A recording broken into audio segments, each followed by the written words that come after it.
ഗായത്രി അമ്പിളിയും തുളസി നമ്മൾ വിട്ടുകൊടുക്കാൻ പോകുന്നില്ല. മാധവേട്ടൻ എന്താന്ന് വെച്ചാൽ ചെയ്യട്ടെ. എന്ത് ചെയ്യാൻ? ഞങ്ങൾ പോകുന്നില്ലെന്ന് പറഞ്ഞാൽ പോകുന്നില്ല.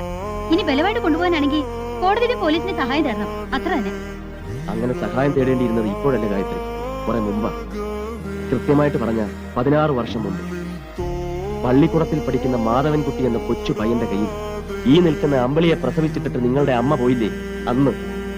അതിനു മുമ്പ് നിങ്ങളെല്ലാം ഉപേക്ഷിച്ച് നിങ്ങളുടെ അച്ഛൻ പടിയിറങ്ങി പോയില്ലേ അന്ന്. ഒരാളും ഉണ്ടായിരുന്നില്ലല്ലോ അന്നൊന്നും നിങ്ങളെ സഹായിക്കാനും സംരക്ഷിക്കാനും.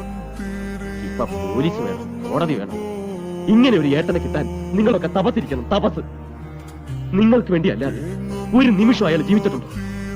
അയാൾക്കൊരു ഭാര്യ വേണം, കുടുംബം വേണം, കുട്ടികൾ വേണം എന്നൊരിക്കലെങ്കിലും അയാൾ ചിന്തിച്ചിട്ടുണ്ടോ? നിങ്ങൾക്ക് വേണ്ടി സ്വന്തം ജീവിതം നശിപ്പിക്കുകയാണ് ആ മനുഷ്യൻ. തരില്ല, എന്റെ കുട്ടികളെ ഞാൻ ആർക്കും വിട്ടു തരില്ല.